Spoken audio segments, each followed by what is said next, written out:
too.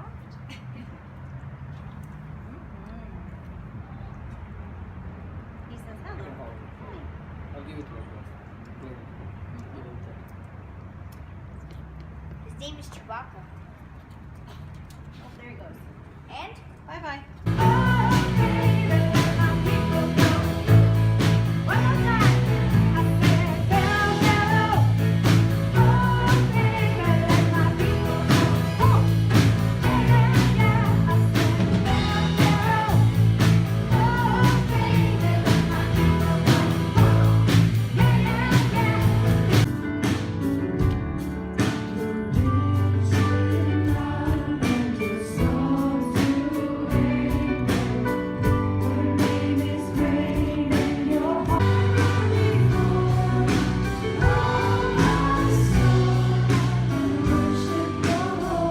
The events that would follow would be like no other Passover before. We read in John 13 that it was just before the Passover feast, and Jesus knew that the time had come for him to leave this world and go to the Father.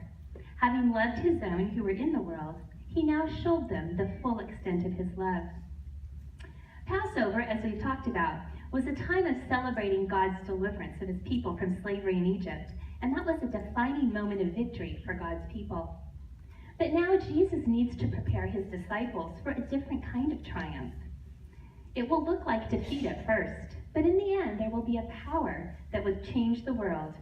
It's an upside down kind of promise that's going to be fulfilled. It reveals the power of love through the promises of God. As the meal is served, Jesus... It's a pleasure to watch you. Especially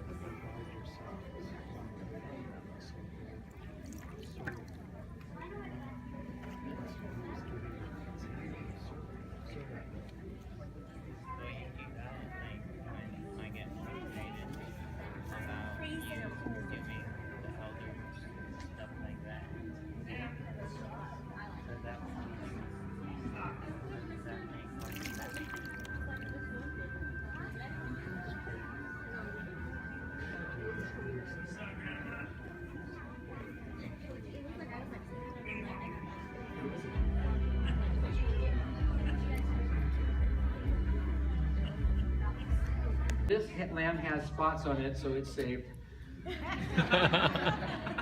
But they would pick a spotless lamb, a lamb that would just be perfect in every way. And this lamb was to come and to live, like I said, among them and actually become like a pet. And so they would... That's not very little. Wait, it's not working. Lower it. Lower it?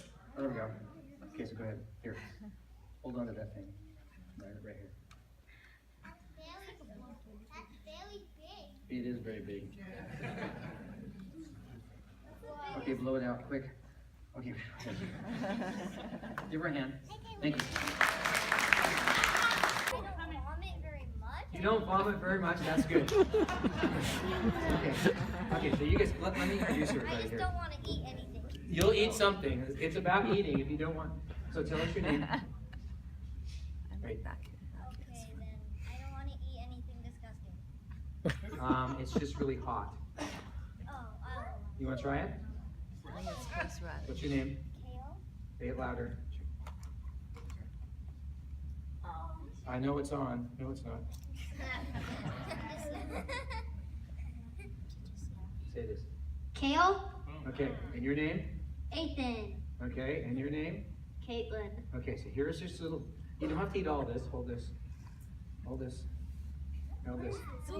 No, it's not fish. So open it up, and I want you to take a very small little bit. This is called horseradish. Okay, so they're super small. And I just want you all to watch what bitter herbs do. Okay, you ready? Face the crowd so they can see you. Okay, so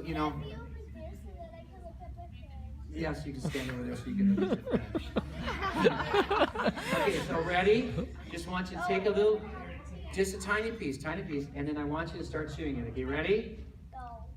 1, 2, 3. Go ahead.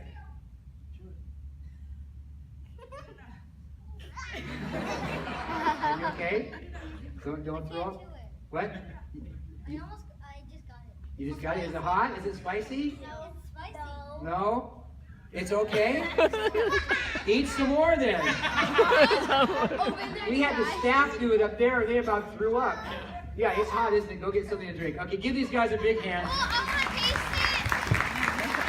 He took bread. So what a lot of that Jesus actually found the afikomen and took it himself. And instead of just sharing it with his disciples, it says this in Luke 22, verse 19. And he took the bread, like I said, many believe to be the afikomen, the one that represents what? Remember? Redemption. Redemption that was hidden, but not yet found, but yet redemption that we're going to experience one day. Jesus takes the bread of redemption in his hand and said, and gave thanks, and he broke it and said to them, "This is my body given for you. Do this in remembrance of me." When Jesus said that, when he said, "Not all," they were shocked. And then Jesus does something that was hard for them to believe. That third cup, that cup of redemption that was never, Jesus picks it up. And I can imagine the gasp in the room. What? That's Elijah's cup. And he says something that is just unbelievable. Luke chapter 22, verse 20 records it.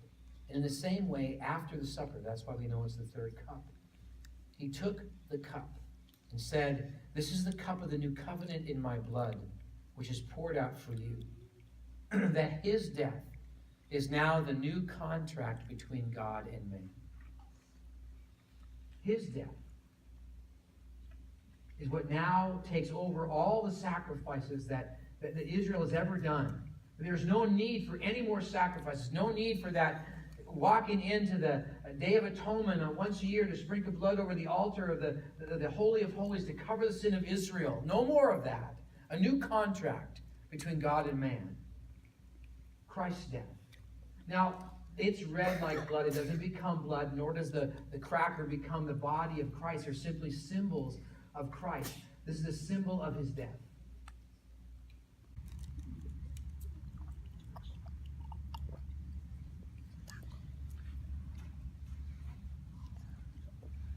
That night in the upper room, Jesus revealed the true meaning of these symbols.